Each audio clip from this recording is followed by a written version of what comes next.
khilafah itu digagas oleh Syekh Siti Jenar dengan berasumsikan bahwa kepemimpinan itu harus, bahkan orang-orang yang mengaku keturunan Quraisy pun tidak.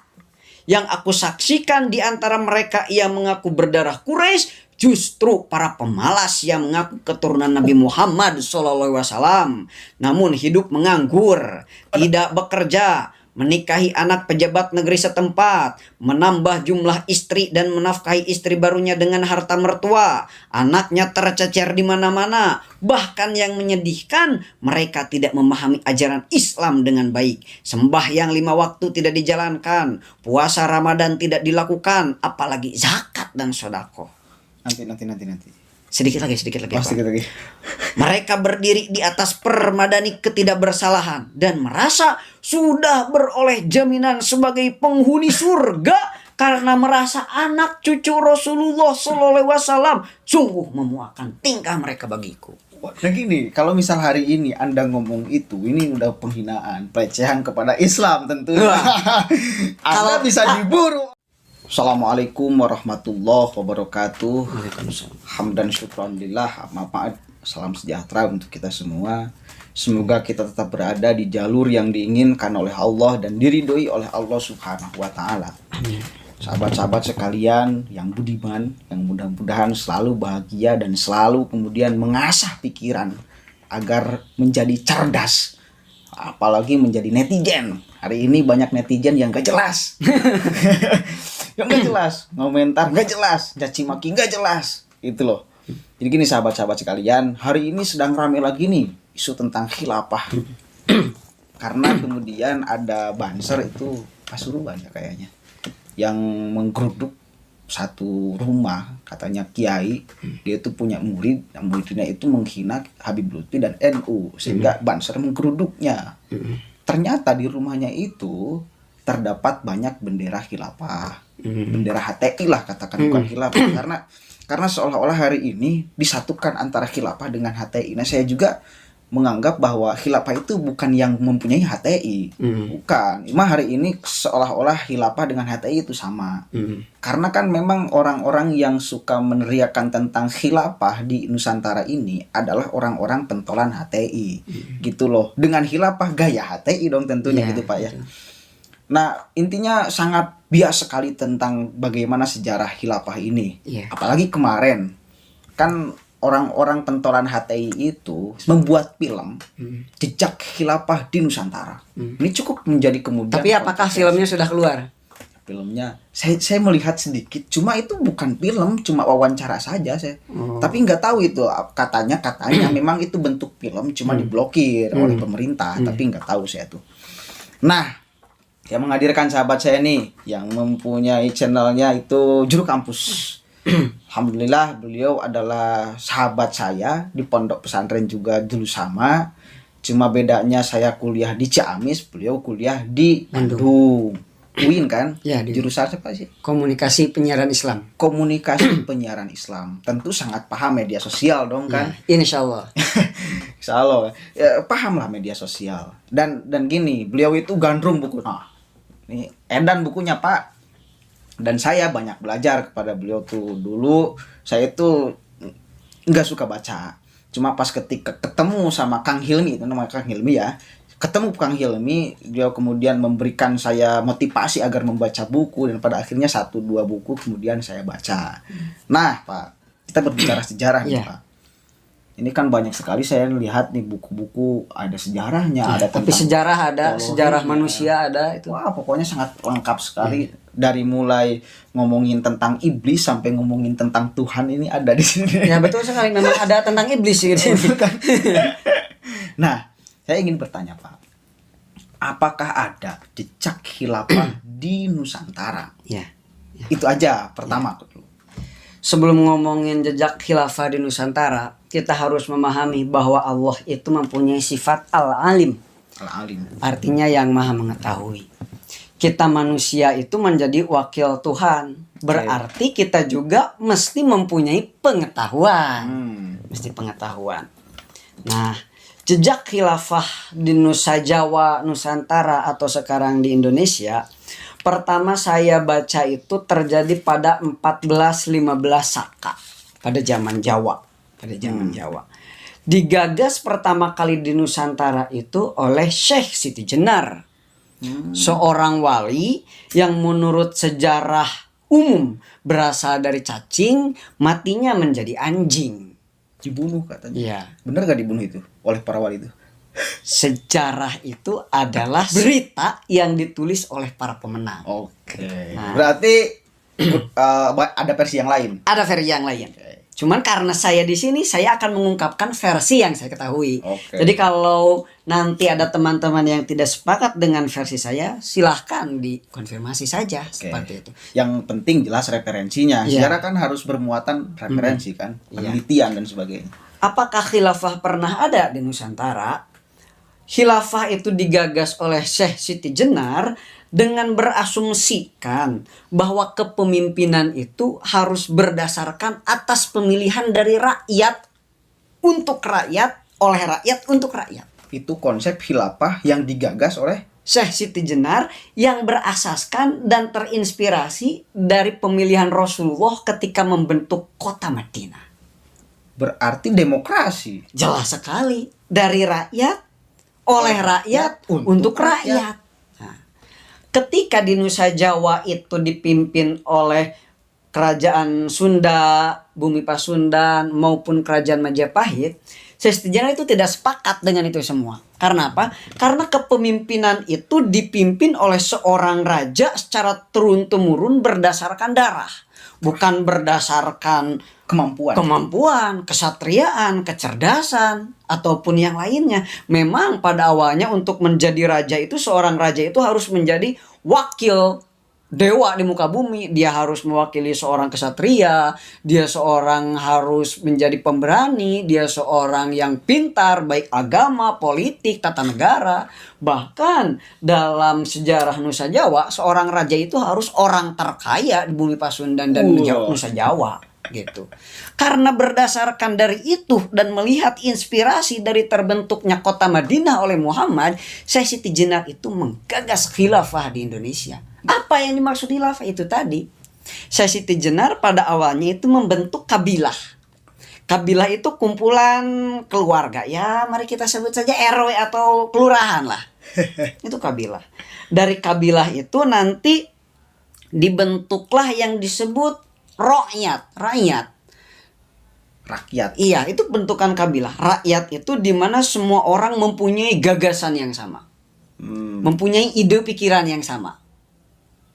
Berarti harus ada visi misi yang sama. Iya, betul sekali. Setelah rakyat terbentuk, ada level paling atas, yakni masyarakat. Rakyat, masyarakat. Nah, masyarakat itu ketika seluruh rakyat yang mempunyai gagasan dan ide yang sama bergerak dengan langkah yang sama. Bergerak dengan langkah yang sama. Apapun sukunya, bangsanya, bahasanya, bahkan agama yang berbeda sekalipun, selama dia bergerak menuju tatanan yang sama, itu masyarakat. Masyarakat. Berarti Madinah sudah masyarakatnya sudah punya tujuan yang sama dong. Iya, tujuan yang sama untuk memakmurkan kehidupan seluruh manusia apapun bangsa, bahasa dan agama. Oke. Nah, ini khilafah.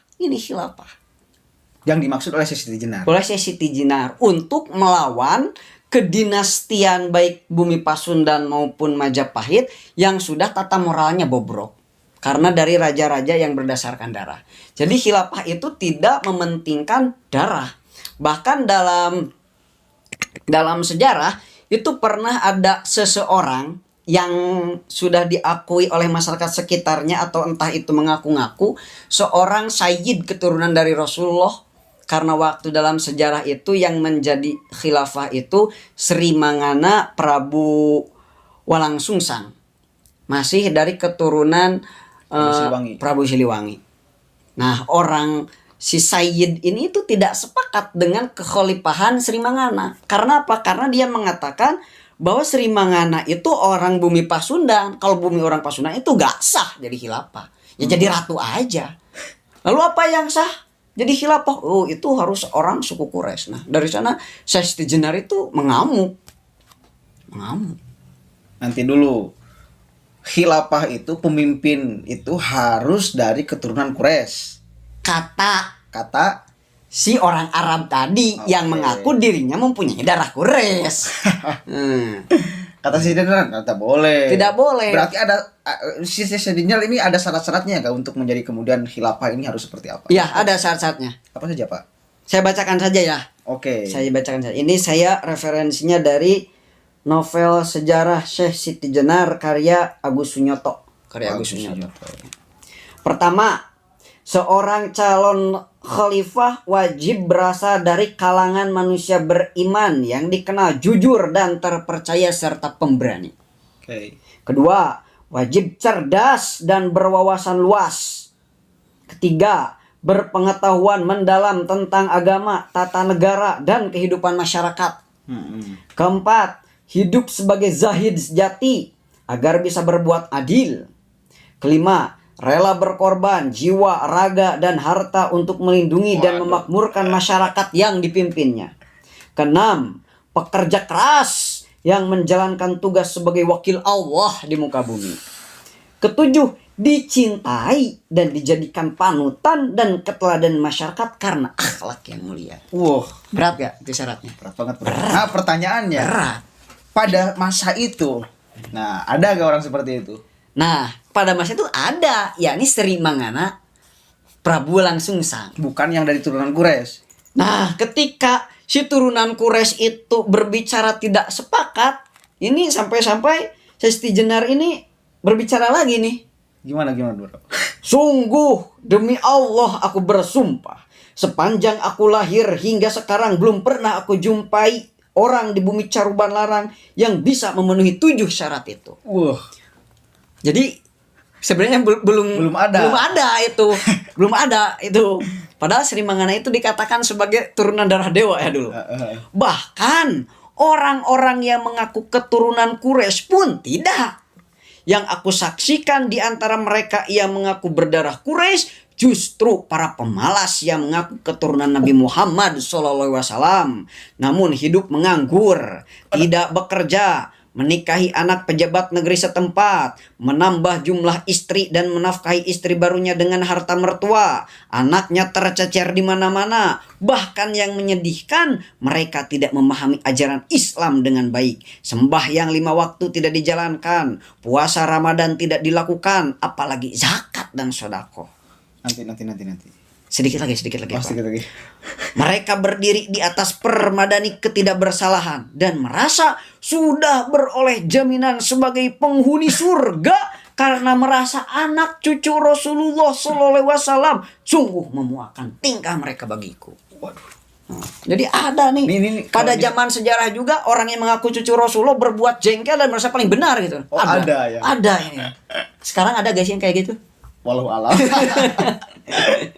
Nah gini, kalau misal hari ini Anda ngomong itu, ini udah penghinaan, pelecehan kepada Islam tentunya.